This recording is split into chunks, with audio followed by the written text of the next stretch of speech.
As we've reported, the Coalition has unveiled its energy savings, 7% for households, which would start to come into effect by the end of the year if it's successful at the May election. Joining us live now is the Labor MP Julian Hill and the Liberal MP Keith Wolahan. Good morning to you both. So we heard from Susan Lee a short time ago, so I'll get your response here, Julian. What is Labor's response to this? It's nice they've let Susan Lee out. We haven't seen her for a few days. She's usually a bit of a train wreck, but that's good to know. I'll check the transcript. Look, this is a giant con job, and pardon the dad joke, but it is gaslighting the Australian people. This will sink in 48 hours like every other policy they've had. 3 points. There's hardly any gas in this plan. Secondly, importantly, it doesn't mention nuclear. Their gas policy doesn't mention nuclear. How are they going to pay for their $600 billion of risky nuclear reactors?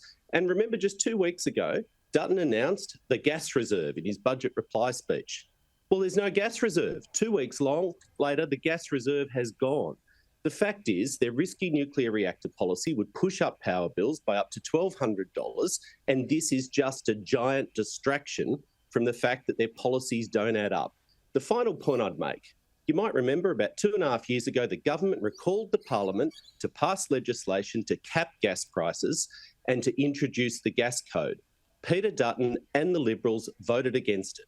So true to form, they say one thing in the community, they say one thing on TV, but when push comes to shove, they vote another way in Canberra, and the policy just doesn't add up. Right. It's a giant con job. Are you really in a position to attack the opposition about its plan, though, when yours have failed?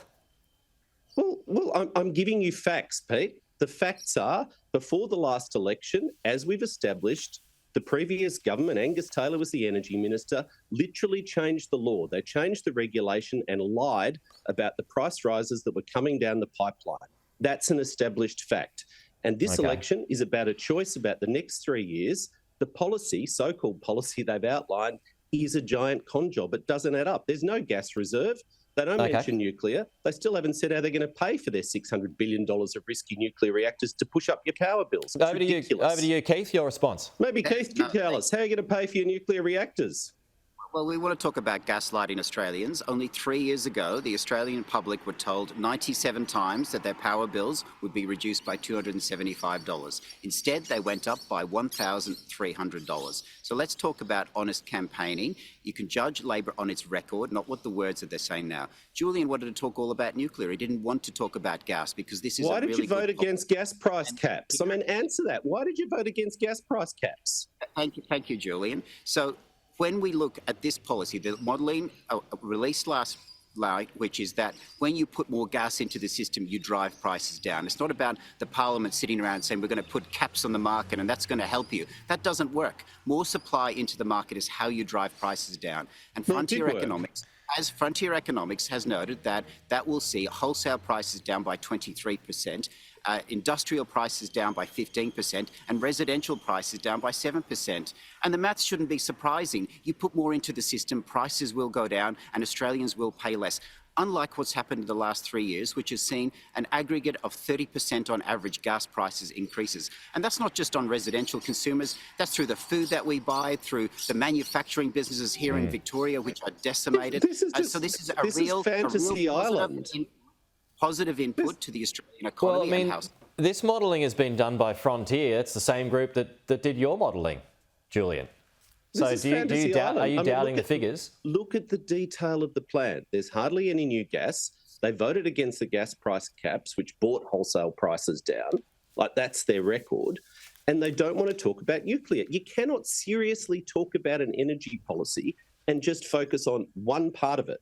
I mean, this is a smokescreen. Remember, challenge me on this if you want, but 2 weeks ago, the opposition leader stood up and he was having a gas reserve plan. Well, he's just released another gas policy that doesn't have the policy he announced 2 weeks ago. It's true to form. They're now spending most of the campaign campaigning against their own policies. So let's work from home, cutting the public service, same job, same pay. How long is this one going to last? Well, let's go just on. Look at, as I mentioned earlier, if this was easy, it would have been done before. How sure are you that this can be achieved, Keith, by year's end, as Susan Lee ultimately said? That's when the savings would kick in. Well, we're not going to put ourselves in the problem that Labor did. We're going to put numbers to tell people what we think they want to hear. We're going to apply basic principles, first principles, which is more supply drops prices. It just does. It does in every factor of the economy, and it certainly does in energy. So we're going to be honest and upfront with the Australian people, unlike the Labor Party, who are dishonest if you 97 times. Just a closing thought on this, because obviously the big producers, they're not happy. Some of our allies, other nations, they're not going to be happy about this as well. They say it's actually going to drive up prices here, and they could even sue for lost profits. I mean, have you got to do more to assuage their concerns?